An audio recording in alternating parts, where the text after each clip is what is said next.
ได้ยากอันไปช้อปปิ้งมากมีอย่างหน่อยฟังไปช้อปปิ้งเบิ่งดูที่ให้เบิ่งอันฝนกระตกไปช้อปปิ้งเปียกเมิดเฮ้ยซื้ออันนี่มานี่นี่ละอันซื้อมาได้เท่านี้ล่ะเมิดอัน100 กว่าดอลลาร์ประมาณตีเป็นเงินไทยเท่าไหร่ล่ะ 2,000 กว่า 3,000 ประมาณเนี่ยที่ซื้ออันมันเหมือนเราผงซักผ้านี่เอาลงเครื่องผงซักผ้าซื้อมาไว้ซักผ้ากับอันนี้เอาไว้ซักมือซื้อมา2 อันเอาไปไว้เก็บไปไว้ในห้องซักผ้า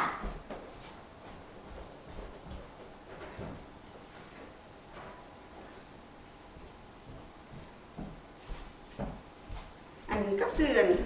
กระดาษทิชชู่มาเป็นแพ็ค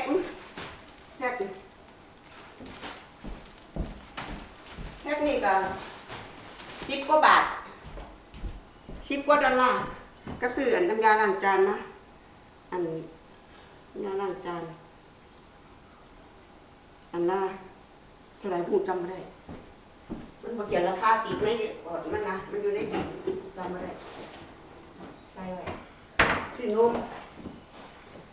มมาบ้านนี้กินนมซื้อมากินนมยังมื้อเช้ากินเสมอกินเหมือนกันนมอันนี้เป็นนมอีหลาดอกอีหลากินเป็นนมอันอีหลากินน้ำมื้อเช้าแล้วไปโรงเรียนก่อนไปโรงเรียนไปสิกินนมเอากับอันกินอันนี้เป็นซีเรียลอยู่อีหลาซื้อมาให้ซื้อมาไว้ก็ใส่นี่ไว้ใส่ตู้ไว้อันนี้เราอยู่บ้านคนเดียวอันไปช้อปปิ้งกับอันพ่อใหญ่พาไปช้อปปิ้งฝนตกว่าบ่ไปดอกมื้อนี้ไปมื้ออื่นกับฝนตกคือเก่ามื้อนี้ก็สิตกมื้อว่าซั่นก็มื้ออื่นสิตกมื้อก็ไปมื้อนี้ดีกว่าเพราะของมันน่ะอย่างนั้นบางอย่างมันก็ขาดเนาะก็เลยไปซื้อมาตุนไว้ขนมปังนั่นอันไว้เฮ็ดอันแซนด์วิชให้อีหลานไปโรงเรียนไปกินโรงเรียนยามมื้อเว้นขนมปังเก็บใส่ซองปิดไว้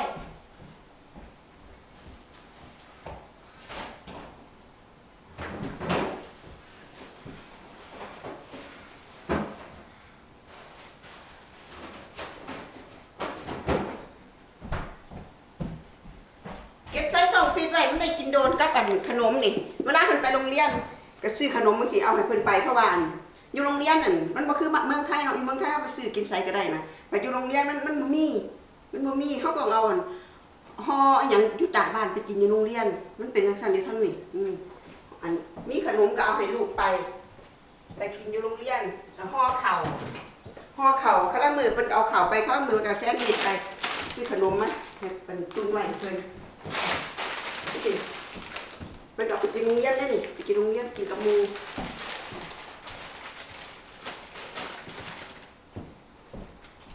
อันซื้อมาเลิกจากโรงเรียนมาหิวข้าวกับมาต้มมากินอีหล่ะมันง่ายมันบ่ยาก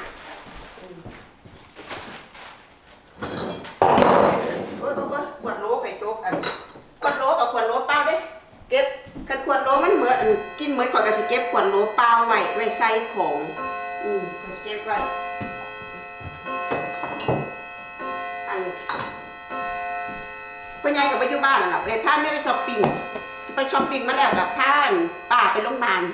พาพี่สะใภ้ไปโรงพยาบาลไปหาพี่ชายเพิ่นข่อยก็อยู่บ้านคนเดียวอีกมื้อนี้อันนี้ก็เป็นกระดาษชำระกระดาษทิชชู่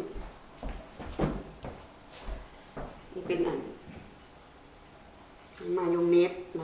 มาไว้ใส่เวลาเขาเฮ็ดพวกแซนด์วิชพวกกระบะเขานี่ล่ะก็บ่กินน้ำบ่เป็นอันหอมแดงมันเขาหน่วยใหญ่ๆกับหัวใหญ่มันหวานหอมแดงอันนี้หวานฮู้บ่อัน5 หัวนี่5 หัวจักบาทพวกเจ้าว่า5 หัวนี่$7เด้$7แพงแต่ว่าก็ซื้อมาเพราะว่าเขากินเนาะจังอันนี้ก็$4หมักฝรั่งมาให้อีหล่ะ$4ใส่ตู้ไว้สิแล้วเวลานี่มันก็ฮู้ว่าอีหยังอยู่ในหันก็ไปหาเอามั้ยอันนี้ ซื้อสปาเกตตี้มันเป็นนั่นกระป๋องสปาเกตตี้มาให้ปัญญากินกับอันนั้นเป็นเห็ดจีนเนาะมัสลูมเห็ดจีนเมื่อไหร่เวลาเขาใส่ต้มยำเวลาเขาต้มยำเขาจะเอาเห็ดนี่ใส่แซ่บแซ่บแล้วก็เก็บเข้าตู้มันมีตู้กันมีตู้กับข้าวเนาะเพิ่นซื้อสต็อกสต็อกบ้านเฮาว่าอีหยังก็บ้านเฮาว่าอีหยังก็สต็อกนี่ก็ลืมแม่นว่าหยังก็อ่านภาษาไทยก็มีเป็นที่เขาเป็นน้ำซุปแม่แม่น้ำซุปเวลาเขาเห็ดต้มยำเขาก็ใส่น้ำซุปเอาน้ำนี่มาเห็ดเป็นน้ำซุปเห็ดต้มยำก๋วยเตี๋ยวใช่ไหมนี่นะสต็อกภาษาไทยก็สิมีน้ำซุปเนาะซื้อมาตุนนะหาอันมันบ่เสียจ้ะซื้อมาใส่ตู้ไว้ตุนไว้บ่เสียอยู่ทั้งปีเป็นสิซื้อตุนไว้มันสิบ่ได้ไปตลาดซุมื้อเด้อจ้ะมันสิบ่ได้ไปช้อปปิ้งซุมื้อคือบ้านเฮานี่ไปซุมื้ออยู่พี่บ่ได้ไปซุมื้อเด้ออันนี้บาถะอันนี้เนยซื้อมาไว้ทาแปะขนมปังเพิ่นแล้วก็ซื้อบักเกี๊ยวกับพวกผลไม้ใส่ตู้ไว้ยังบักเกี๊ยวผลไม้ก็ใส่ตู้ไว้ยังบ่ทันได้ล้างเวลาสิกินถ้าจังมาล้างนี่ก็หยังก่อนล่ะองุ่นซื้อองุ่นไม่ดอกบ้านนี้กินองุ่นขาดองุ่นบ่ได้องุ่นซื้อมาใส่ตู้ไว้เวลาสิกินก็ไปออกมาล้างคือกันเพราะว่าเขากินแล้วได้ของทุกอย่างนั่นที่เขาซื้อจากบ้านเฮาก็คือกันอยู่ใช้ก็คือกันผู้ลางคนเพิ่นบ่ค่อยล้างเนาะแต่ว่าเฮาต้องล้างเอาสารพิษเอาหยังออกเด้ผู้ลางคนเพิ่นมักง่ายเพิ่นก็บ่ล้างมันก็บ่ดีแล้วล้างเด้อจ้ะเพราะเรากินอีหยังล้างก่อนกินใส่ตู้เย็นไว้อันบ่เสียอันของคุณยายดอกนี่มักกินขนมปังลาวใส่ช่องฟิตไว้จ้ะบ่เสียไงมันได้กินโดนโซดาลูกมันกินโซดาแช่น้ำด้วยพ่อใหญ่ซื้อมาตุนไว้ป่ะซื้อมากี่อันกินโซดาแช่น้ำเพิ่นกินน้ำเฉพาะน้ำมื้อแลงน้ำมื้อคืนสินอน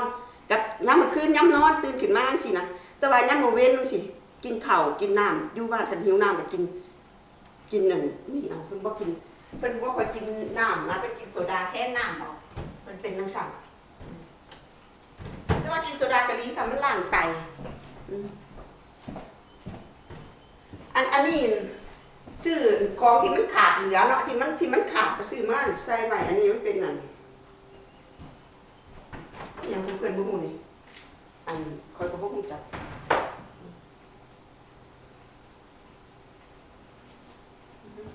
อันนี้บ่ก็ซื้อมาใหม่เป็นโกแก่แซ่บได้ลูกสาวมากอันไหนแซ่บๆที่ลูกมักซื้อมาเพราะว่าลูกเนาะเขาฮักลูกเขาเป็นคนที่ฮักลูกนะยังก็ให้ลูกนี่ก็ซื้อมันเป็นช็อกโกแลตเนาะมันเป็นช็อกโกแลตฮิสตาช็อกโกแลต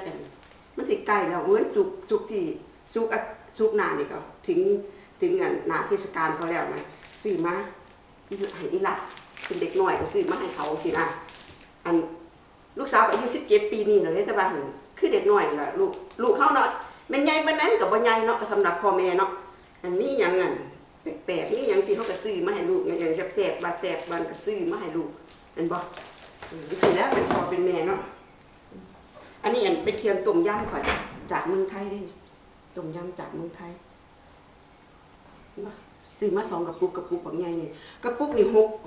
นี่กระปุกนึงนี่$6ตีเป็นเงินไทยเท่าใดเดี๋ยวนี้เงินไทยประมาณ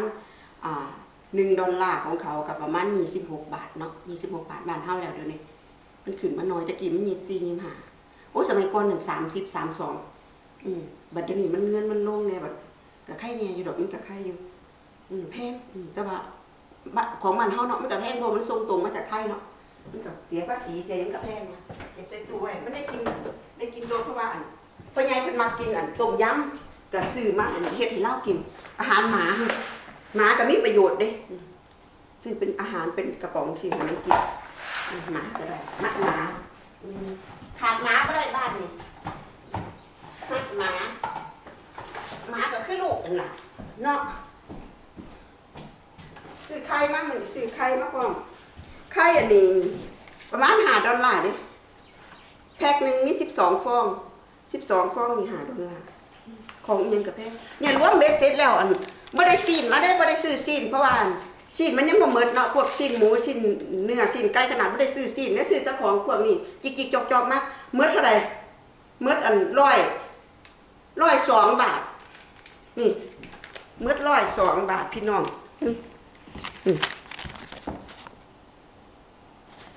เห็นบ่ล่ะ102 บาทจักเดียวเห็นบ่เดียวเห็นอันเพราะว่ากล้องมันสิละลายหน่อยน่ะ102 บาทถ้าผู้จิกๆจอกๆบ่ได้เนื้อบ่ได้ไก่บ่ได้หมูบ่ได้เนื้อมาได้บ่ได้ซื้อมื้อนี้ขนาดซ้ำนี่ก็เหมือนเป็น 2-3 พันคิดเบิ่งแล้วกันโอ้ยหลายไปก่อนเด้อคลิปหน้าพอกันใหม่จ้าหวัดดีจ้ะ